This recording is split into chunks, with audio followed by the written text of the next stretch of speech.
जय श्री हरि विष्णु भगवान की जय। नमस्कार प्रिय भक्तों, स्वागत है आपका जीवन अमृत चैनल में। आज हम लेकर आए हैं अत्यंत पावन और पुण्यदायक आंवला एकादशी व्रत की कथा, जो भगवान विष्णु को समर्पित है। क्या आप जानते हैं कि इस एकादशी का व्रत करने से हजारों यज्ञों का फल प्राप्त होता है? क्या आप चाहते हैं कि आपके जीवन से दरिद्रता, रोग और कष्ट सदा के लिए दूर हो जाए? तो इस कथा को अंत तक अवश्य सुने, क्योंकि आज की यह कथा आपके जीवन में सुख, समृद्धि और आध्यात्मिक उन्नति का द्वार खोल सकती है। आंवला एकादशी फाल्गुन मास के शुक्ल पक्ष में आती है। इस दिन आंवले के वृक्ष की पूजा विशेष रूप से की जाती है, क्योंकि इसमें स्वयं भगवान विष्णु का वास माना गया है। इस व्रत से पापों का नाश होता है, पूर्वजों को मोक्ष की प्राप्ति होती है, घर में सुख, शांति और समृद्धि का सदैव वास होता है, रोग और नकारात्मक ऊर्जा दूर होती है।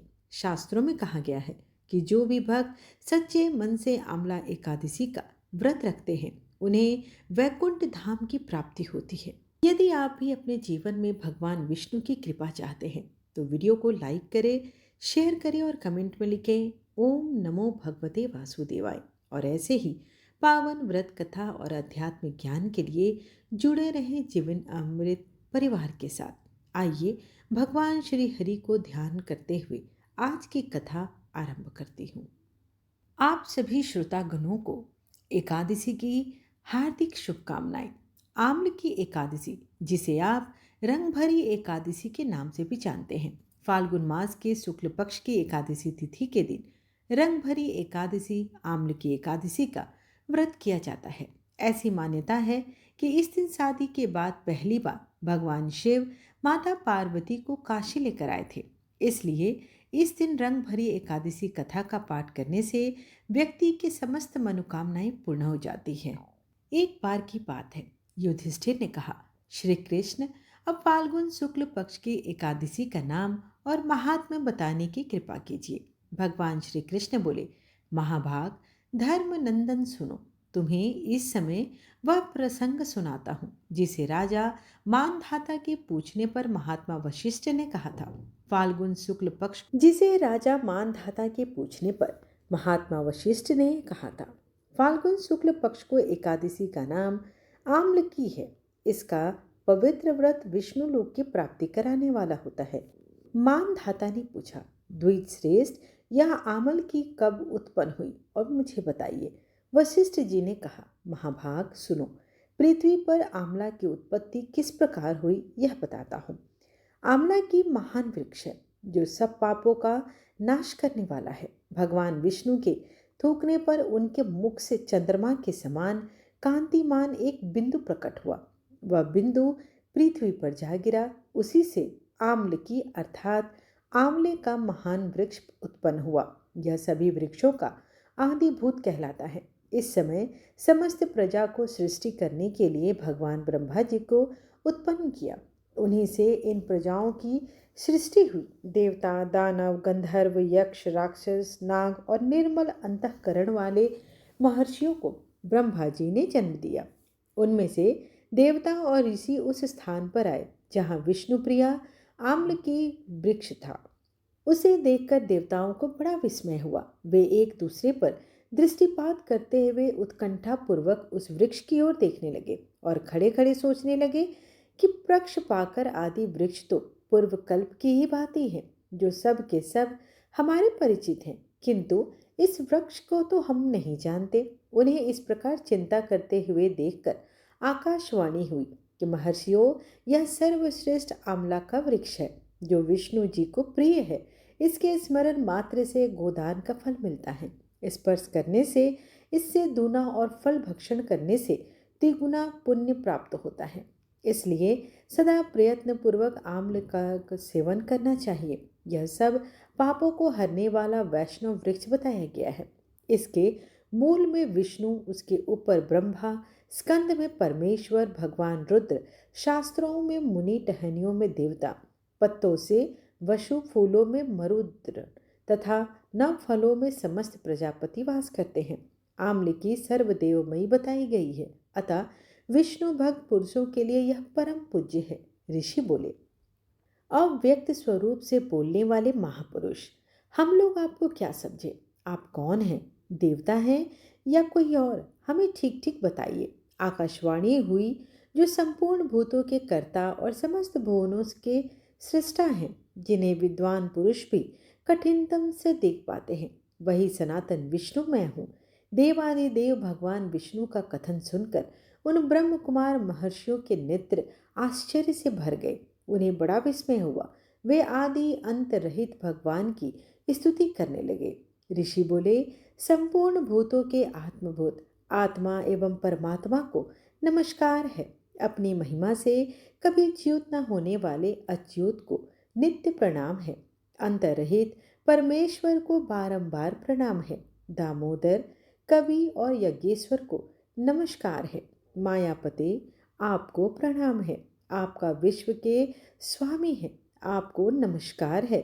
ऋषियों के इस प्रकार स्तुति करने पर भगवान श्री हरि संतुष्ट हुए और बोले, महर्षियों, तुम्हें कौन सा अभिष्ट वरदान दूं? ऋषि बोले, भगवान, यदि आप संतुष्ट हैं तो हम लोगों के हित के लिए कोई ऐसा व्रत बतलाइए जो स्वर्ग और मोक्ष रूपी फल प्रदान करने वाला है।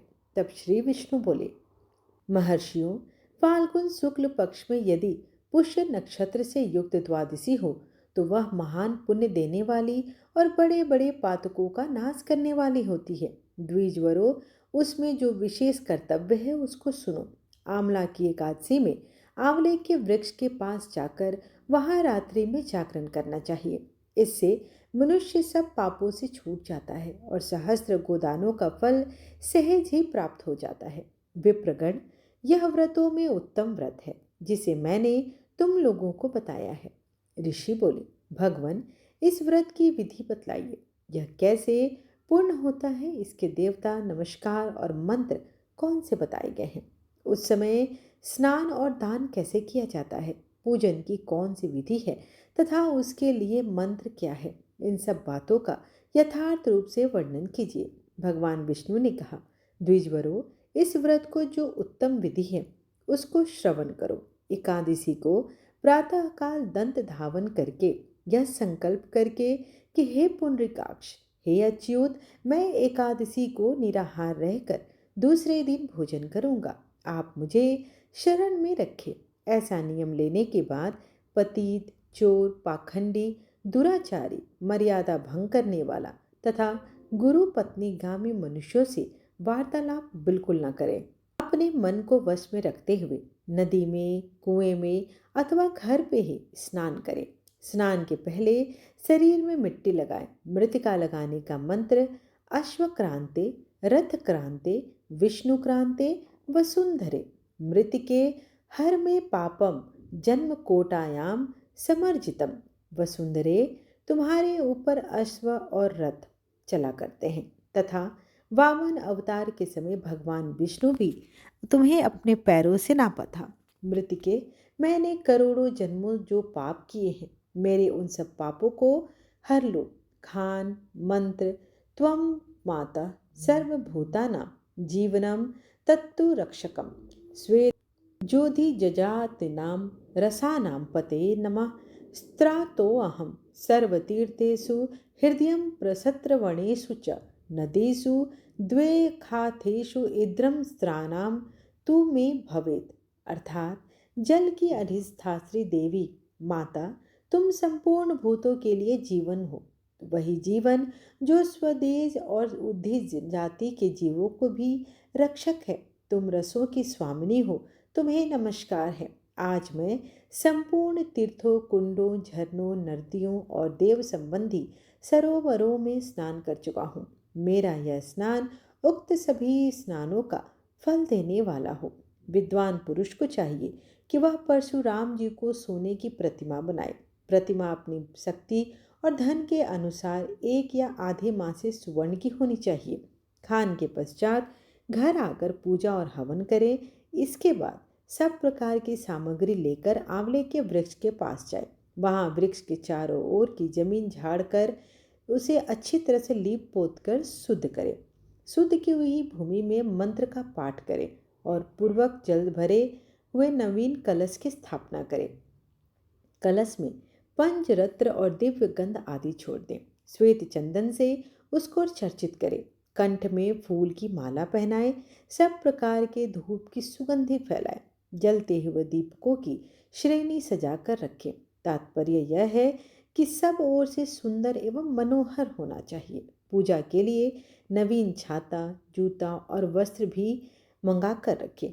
कलश के ऊपर एक पात्र रखें, उसे दिव्य लाजों से अर्थात उसे किसी न किसी अनाज से भर दें। फिर उसके ऊपर स्वर्णमय परशुराम जी की स्थापना करें और कहें विशोकाय नमः कहकर उनके चरणों की, विश्वरूपिणे नमः से दोनों घुटनों की, उग्राय नमः से जांघों की, दामोदराय नमः से कटी भाग की, पद्मनाभाय नमः से उदर की, श्री वत्सधारिणे नमः से वक्षस्थल की, चक्रिणे नमः से बाईं बाह की, गदीने नमः से दाहिनी बाह की, वैकुंठाय नमः से कंठ की, यज्ञमूलाय नमः से मुख की, विशोक विनिधये नमः से नासिका की, वासुदेवाय नमः से नेत्रों की, वामनाय नमः से ललाट की, सर्वोत्तमने नमः से संपूर्ण अंगों तथा मस्तक की पूजा करें। ये ही पूजा के मंत्र हैं। तदंतर भक्ति युक्त चित्त से शुद्ध फल के द्वारा देवादिदेव परशुराम जी को अर्घ्य प्रदान करें। अर्घ्य प्रदान करने के लिए मंत्र कुछ इस प्रकार है। नमस्ते देव देवेश जामदगन्य नमस्तुते गृहाणा अर्घ्यमिमं दत्तमाम लक्ष्याम यूतम हरे। अर्थात देव देवेश्वर जगत गिरी नंदन श्री विष्णु स्वरूप श्री परशुराम जी आपको नमस्कार है। नमस्कार है। आंवले के फल के साथ दिया हुआ यह मेरा अर्घ्य ग्रहण कीजिए। तदंतर भक्ति युक्त चित्त से जागरण करें। नृत्य, संगीत, वाद्य, धार्मिक व्याख्या तथा श्री विष्णु संबंधित कथा वार्ता आदि के द्वारा रात्रि जागरण करें। इसके बाद भगवान विष्णु के नाम ले लेकर आम्ल के वृक्ष की परिक्रमा करें। इसे आप 108 या 28 बार भी कर सकते हैं। फिर सवेरा होने पर श्री हरि जी की आरती करें। ब्राह्मण की पूजा करके वहाँ की सब सामग्री उसे निवेदित करें। परशुराम जी का कलश, 2 वस्त्र, जूता आदि सभी वस्तुएं भी दान कर दें। यह भावना करें कि परशुराम जी स्वयं ब्राह्मण के रूप पर मुझ पर कृपा करें। पश्चात आम्लकी का स्पर्श करके उसकी प्रदक्षिणा करें और स्नान करने के बाद विधि पूर्वक ब्राह्मणों को भोजन करवाएं तथा कुटुंबियों के साथ बैठकर स्वयं भी भोजन करना चाहिए। ऐसे करने से जो पुण्य होता है वह सब बतलाता हूँ, सुनो। संपूर्ण विधि को करने से जो पुण्य प्राप्त होता है तथा सब प्रकार के दान देने से जो फल मिलता है वह सब उपरयुक्त विधि के पालन से सुलभ हो जाता है। समस्त यज्ञों की अपेक्षा भी अधिक फल मिलता है, इसमें तनिक भी संदेह नहीं है। यह व्रत सब व्रत में उत्तम है, जिसका मैंने तुमसे पूरा वर्णन किया है। वशिष्ठ जी कहते हैं, महाराज, इतना कहकर देवेश्वर भगवान विष्णु कहीं अंतर ध्यान हो गए। तत्पश्चात उन समस्त महर्षियों ने उक्त व्रत का पूर्ण रूप से पालन किया। नृपश्रेष्ठ, इसी प्रकार तुम्हें भी इस व्रत का अनुष्ठान करना चाहिए। भगवान श्री कृष्ण कहते हैं, युधिष्ठिर, यह दुर्धर्ष व्रत मनुष्य को सब पापों से मुक्त करने वाला बताया गया है। अगर आपको आज की यह पावन कथा और आंवला एकादशी की जानकारी लाभदायक लगी हो तो वीडियो को लाइक जरूर करें ताकि भगवान विष्णु की कृपा आप पर भी बनी रहे। इसे अपने परिवार और मित्र के साथ शेयर करें ताकि वे भी इस दिव्य ज्ञान का लाभ उठा सके। और ऐसे ही व्रत, कथा, पंचांग और आध्यात्मिक रहस्यों के लिए हमारे चैनल जीवन अमृत को सब्सक्राइब करना बिल्कुल ना भूलें और कमेंट में अवश्य लिखें, ओम नमो भगवते वासुदेवाय। हरि नाम संकीर्तन ही कलयुग का सबसे सरल उपाय है। जय श्री हरि, जय लक्ष्मी नारायण। धन्यवाद।